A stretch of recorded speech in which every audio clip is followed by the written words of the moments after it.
अस्सलाम वालेकुम friends, welcome back. Drama serial इश्क में तेरे सदके की आने वाली एपिसोड में हम देखेंगे कि सालार दिल में जगह दे ही नहीं पा रहा नूर को, और इस बात का अंदाज़ा माँ बाप को भी होना शुरू हो गया। आज तो सालार ने हद कर दी जब टेबल पर नूर की इतनी इंसल्ट कर दी कि ये गवर्नमेंट स्कूल में पढ़ने वाली लड़की ये क्या पढ़ेगी यहाँ की यूनिवर्सिटी में। क्योंकि जब नूर ने कहा कि मुझे यूनिवर्सिटी में घबराहट होती है, वहाँ के लोग हमसे बहुत मुख्तलिफ हैं, तो पुप्पो ने कहा कि नूर तुम्हारा मतलब तो सिर्फ पढ़ाई से है और मैं जानती हूँ कि तुम बहुत तरक्की करोगी। तो सालार ने अच्छी खासी बातें सुना दी कि अम्मी, ऐसी लड़कियों को जब आप इतनी हाई फाई यूनिवर्सिटी में भेजेंगी तो वो ऐसे ही घबराएंगी ना।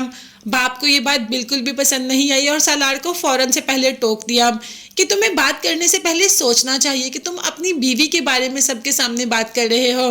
बीवी के बारे में अगर कोई बात करनी है तो तुम बीवी से करो, ना कि सबके सामने करो। अब बाप ने काफी झाड़ दिया और सालार वहां से उठ के चला जाता है। बाप ने सालार की माँ से कहा कि कहीं हमने गलती तो नहीं कर दी सालार की शादी नूर से करके।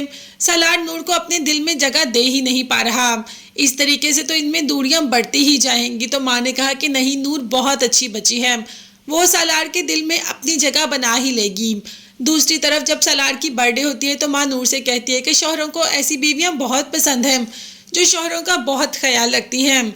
तुम भी छोटी छोटी बातों का ख्याल रखो तो बहुत जल्द सालार के दिल में अपनी जगह बना लोगी। अब नूर वो तो वैसे ही चाहती है कि पुप्पो जो कहे वो वही करे, तो पुप्पो जो कहती है नूर वैसे ही करती है। सालार के रूम में जैसे ही केक लेकर जाती है तो सालार जो कि बात कर रहा होता है अपनी ही महबूबा से, एकदम कॉल कट कर देता है और कहता है कि थोड़ी देर बाद तुमसे बात करता हूँ। नूर से कहता है कि यहाँ पे क्यों आई हो। जब नूर ने कहा कि आपकी बर्थडे है तो अच्छा, तुम मेरी बर्थडे सेलिब्रेशन के लिए आई हो। वही केक काट कर उसके मुंह पे सारा लगा देता है और नूर कुछ कह भी नहीं पाती। वो तो यकीन भी नहीं कर सकती थी कि सालार इस तरीके का इंसान भी हो सकता है। वो ऐसे दूसरों की फीलिंग्स के साथ खेलता है, उसको ज़रा एहसास नहीं कि कोई हर्ट भी होता है या नहीं होता। खैर, सालार तो ऐसा ही है। अब नूर वहां से चली जाती है और इस बात का जिक्र तो वो पुप्पो से भी नहीं कर सकती। पहले कम से कम ऐसा होता था कि वो अपने सारे दुख पुप्पो को बता तो देती थी। अब तो वो अपने शौहर का जिक्र यानी कि पुप्पो के ही बेटे का जिक्र तो नहीं पुप्पो से कर सकती ना। और ऐसे वैसे भी घर में बदमज़गी होती है और नूर, उसकी तो तरबियत ऐसी है ही नहीं कि वो घर में बदमज़गी पैदा करे।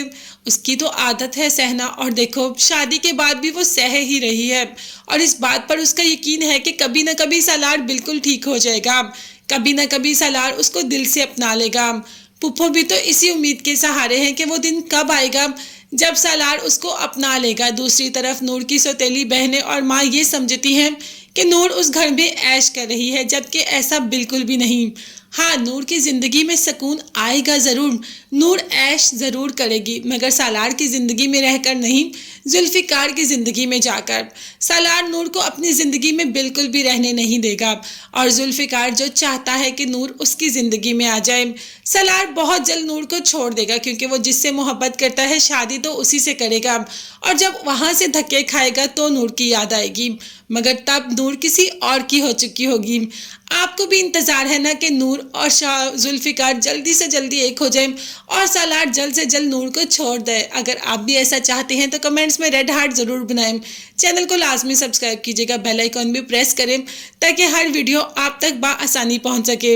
और इस ड्रामे की न्यू अपडेट्स के बारे में जानने के लिए बेल आइकन तो प्रेस ज़रूर कीजिएगा। अपना बहुत ख्याल रखिएगा और अपनी दुआ में मुझे भी याद रखिएगा। नेक्स्ट वीडियोज़ तक के लिए अल्लाह हाफिज़, bye bye and take care.